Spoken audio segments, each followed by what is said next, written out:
India की capital Delhi में इतिहास के कई राज छुपे हैं। उन्हीं में से एक है अग्रसेन की बावली। 103 सीढ़ी गहरा इंडिया का सबसे मशहूर कुआं, जहां कई सालों पहले पानी को स्टोर किया जाता था। पर अब ये जगह सूखी पड़ गई है और चमगादड़ों और कबूतरों का घर बन चुकी है। आमिर खान की फिल्म पीके की शूट के बाद ये जगह काफी पॉपुलर हो गई और काफी टूरिस्ट बावली देखने जाते हैं। हालांकि कई लोग ऐसे भी हैं जो अग्रसेन की बावली को हॉन्टेड मानते हैं और यहाँ जाने की सलाह किसी को नहीं देते। उन्हीं में से एक है आकाश, जो एक बॉलीवुड फिल्म की प्रोडक्शन संभाल रहा था और शूट से पहले ये जगह देखने आया था। क्योंकि 6 बजे ये जगह पब्लिक के लिए बंद हो जाती है, आकाश दिल्ली अथॉरिटीज की स्पेशल परमिशन लेकर 2003 की एक रात अपने कैमरामैन के साथ इस जगह का मुआयना करने यहाँ आया। अग्रसेन की बावली में एक अजीब सी शांति थी और दूर दूर तक वहाँ कोई नहीं था। पत्थर की दीवारों से गूंजती हुई चमगादड़ों की आवाज इस जगह को और डरावना बना रही थी। बावली के निचले हिस्से में बहुत अंधेरा था, पर आकाश ने कैमरामैन को बोला कि शूट के लिए जरूरी है कि हर एंगल से उस बावली की फोटो ली जाए, और इसीलिए उन दोनों ने बावली में और नीचे जाने का सोचा। जैसे जैसे वो सीढ़ियों से नीचे जा रहे थे, वैसे वैसे ठंड बढ़ती जा रही थी और बाहर की सारी आवाजें धीमी होती जा रही थीं। उनको बस उनके चलने की गूंज सुनाई दे रही थी। अचानक आकाश को लगा कि बावली के अंदर के झरोखे से कोई एक साइड से दूसरी साइड भागा। उसे 1 सेकंड के लिए ये अजीब लगा, पर उसने सोचा कि शायद ये उसका वहम है और वो अपने कैमरामैन को बिना कुछ बोले और नीचे उतरने लगा। एकदम नीचे पहुंचकर जब कैमरामैन बावली की अलग अलग फोटोज ले रहा था, तब अचानक एक फोटो खींचने पे उसे ऐसा लगा कि कोई भूतनी उसके सामने खड़ी है। उसके हाथ से कैमरा नीचे गिर गया और टूट गया। जब कैमरामैन ने आकाश को ये बात बताई, तब आकाश थोड़ा घबरा गया। उसे लगने लगा कि बावली में अब ज्यादा देर रुकना ठीक नहीं है, पर क्योंकि कैमरा टूट गया था तो उसने फोन में एक आध फोटोज लेकर वहां से जल्दी से निकलने का तय किया। जैसे ही उसने फोन का कैमरा ऑन किया, उसने कैमरे में एक चुड़ैल को देखा जो सीढ़ियों से अपने हाथों के बल उतर रही थी। ये देखकर वो सुन पड़ गया। कैमरामैन ने जब देखा कि आकाश का चेहरा पीला पड़ रहा है, वो तुरंत आकाश को लेके अग्रसेन की बावली से निकल गया। पूरी रात वो दोनों डर के मारे नहीं सोए। जब उन्होंने कैमरा ठीक कराया और उसके अंदर की फोटोज देखी, तो उन सारी फोटोज पर कुछ धुंधली सी परछाई थी। जब ये बात आकाश ने अपने प्रोडक्शन हेड को बताई, तब उसने आकाश की बात नहीं मानी और अपने दूसरे असिस्टेंट को फोटोज लाने भेज दिया, जिसके साथ ऐसा कुछ भी नहीं हुआ।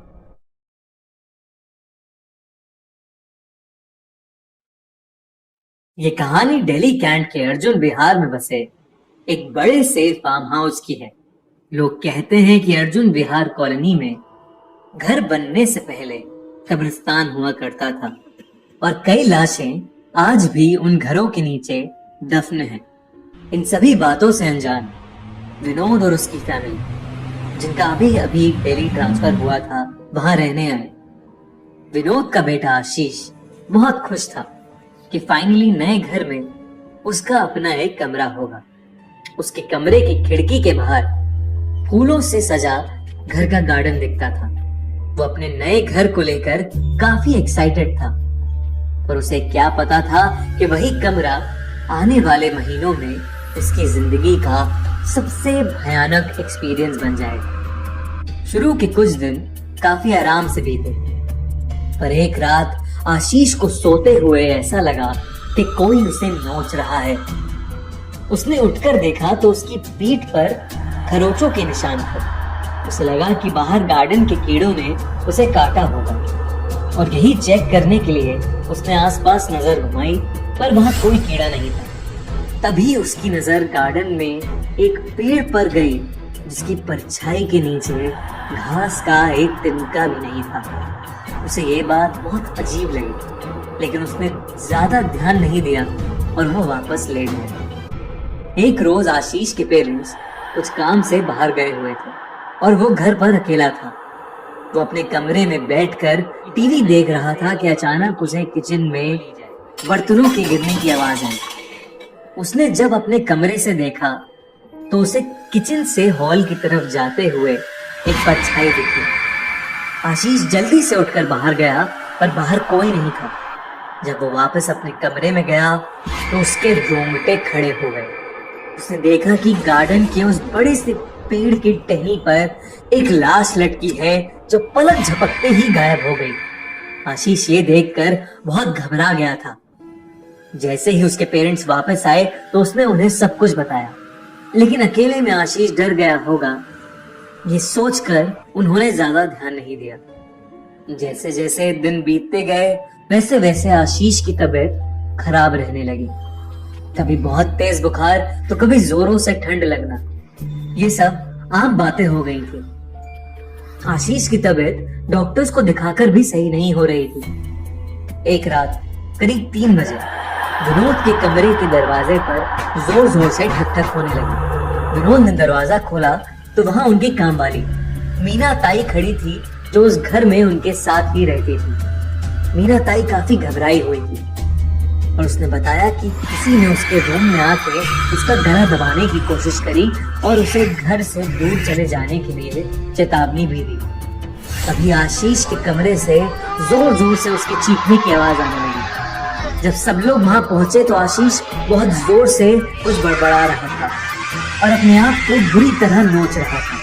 ये देख के उसकी माँ उसे रोकने के लिए आगे बढ़ी तो वो बेहोश होकर गिर पड़ा। इस हादसे के बाद विनोद को ये यकीन हो गया कि उस घर में जरूर से कोई शैतानी आत्मा है। उन्होंने सुबह होते ही एक पंडित को बुलाया और पूरे घर का मुआयना कराया। पंडित ने बताया कि आशीष के बेड के नीचे एक आदमी की कब्र है और उसकी आत्मा को अभी तक शांति नहीं मिली। उस पंडित ने उसी दिन हवन किया और उस कमरे को बंद कर दिया। पंडित ने उस कमरे में जाने से सबको साफ साफ मना कर दिया। आशीष कुछ दिन अपने पेरेंट्स के साथ उन्हीं के कमरे में सोया और कुछ महीनों में आशीष की पूरी फैमिली ने वो घर छोड़ दिया। आशीष की हालत वो कमरा और घर छोड़ने के बाद काफी हद तक ठीक हो गई, लेकिन आज भी जब वो उस पेड़ पे लटकी लाश के बारे में सोचता है तो उसकी रूह कांप उठती है। ये कहानी 17 साल के जिगर नाम के एक लड़के के साथ हुए एक हादसे की है। बहुत मेहनतों के बाद जिगर का एडमिशन दिल्ली यूनिवर्सिटी के कॉलेज में हो गया था और वो बहुत खुश था। वो पहली बार अपने गांव से दिल्ली शहर में आया था और उसके लिए वहाँ सब कुछ नया नया था।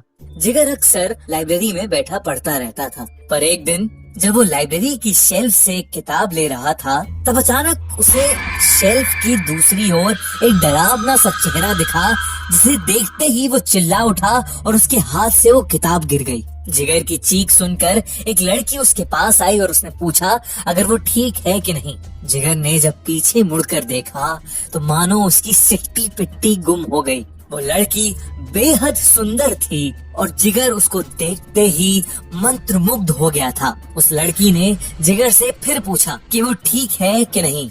जिगर ने हाँ में अपनी गर्दन हिलाई और फिर उन दोनों की बातें